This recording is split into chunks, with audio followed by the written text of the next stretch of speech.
Alright guys, so today is my stamping demonstration. If you've been stamping before, I probably have some nice little tips and tricks for you guys. If you've never stamped before, this will be really fun for you. This is how I learned to stamp. I actually went on YouTube and watched videos. So this is just really fun that I'm actually getting to be the one that does this now. So I have these three here I'm going to be using these stamps with. And then I have this one here. This is my horizontal bar. I'm going to be stamping with my Impress Art Melody ABC stamps. So I'm going to stamp with these ones first, and then I'll save the more challenging one for last. So these are all pewter pendants here. And I'm going to do the dandelion stamps on this one. So a lot of these stamps I've gotten, some of them I've gotten off Amazon, a lot of them I've gotten from my retailers that I've shown you in the retail chapter. So I've got my stamping pad here from Impress Art. The important thing to remember is that you have a solid surface to stamp on. This table is solid. It's actually a butcher block table. I can't do this on my dining room table because it has a bounce to it. I can't even do it on my kitchen counters because I have a bounce to it. You need a solid stamping foundation, and this really helps. Don't do it into wood or even your countertops. You have to have a stamping pad. Otherwise, the metal will actually mold and bend. So you need something flat to keep your metal flat. But if you do it on a surface that bounces, you'll actually get a double imprint into your stamps. And that's exactly what you don't want. You just want one clean, crisp impression. So, solid table with a stamping pad to keep your blanks flat, and that is how you do that. So here we go. Stamp number one. I do this one off to the side here. The sides go down, and that's okay. I'm going to hold this as flat as I can up against this part, and as it fades off the side, I'm okay with that. But if I hold it this way and I get more impression here than here, it's not going to look great. So you can kind of see the reflection in the pendant as you're going on, so you can kind of see where that's going to end up. And I'm going to hold it really firmly, as flat as possible. Come in with my hammer. You don't have to hit pewter pendants very hard at all. And there's that. And then I follow it off with some of these here. And in another video, I will show you how I darken these impressions. It is not with a Sharpie. So that one's done. You're going to get a feel for how hard you need to stamp these pendants. Using different metals, you're going to have to stamp either lighter or harder, and that is perfectly normal. So this one, and I'm looking at the reflection on this to here to see where exactly that is going. So there's another one. I'm going to hold it down and stamp. Perfect impression. Look at that. And then I'm going to do the mountain stamp on this one. And again, I'm looking at it and I'm just kind of getting it right where I need it to go. Pressing down and stamp. Beautiful. All right, this one's a little bit more challenging.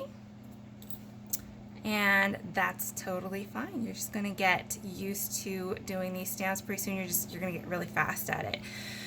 So one of my tips is if it's a stamp that has writing on it, I always write it out, because I found that I've skipped letters and things like that. Even though I know how to spell the word, if I don't see it written out, sometimes I end up skipping letters, and then your blank is messed up.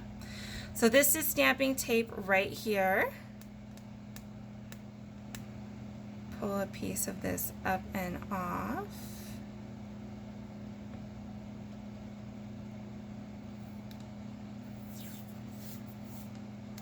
And then I'm going to use the scissors and just kind of cut a piece off.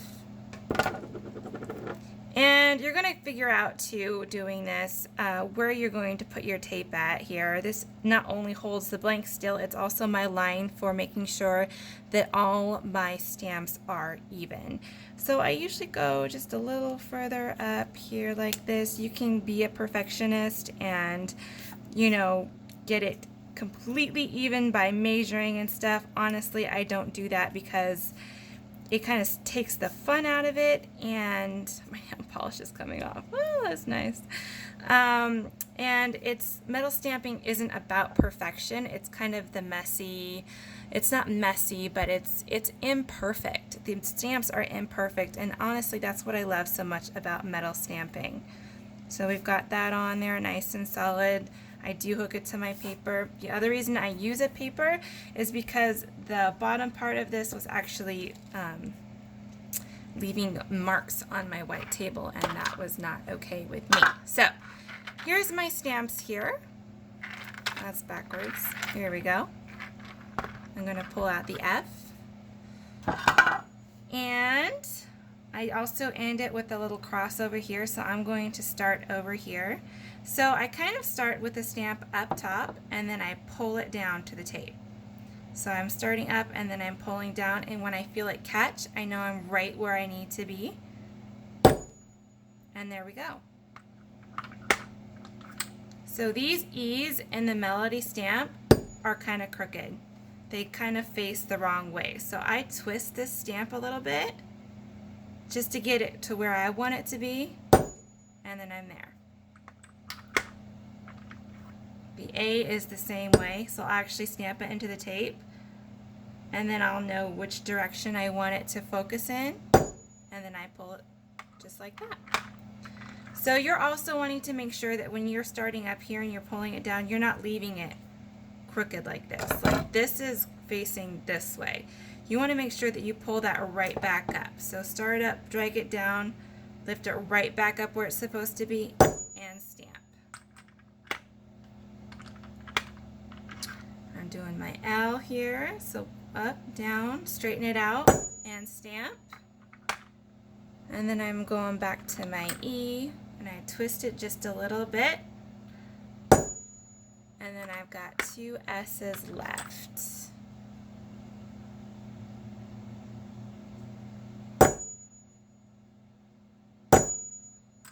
Guys, I've missed the impression once or twice, and I've tried to go back over and stamp it again, and usually I get a double imprint. Very rarely am I able to get it right on top of where it needs to be again. You can try though. I mean, when you've messed up a stamp, there's no harm in trying to get that correct impression in there. And then I finish with the cross, and then I have that one done. Pull it off. When you do stamp on blanks like this, sometimes they have the ability to curve. If you get too close to the top, which I'm a little close to the top on this one, or you get too close to the bottom, it'll actually spread the metal out and make it curve. So I just kind of take that and very gently, without distorting the metal, just kind of push it back down and out. And then the next video will be about deepening or darkening the impressions.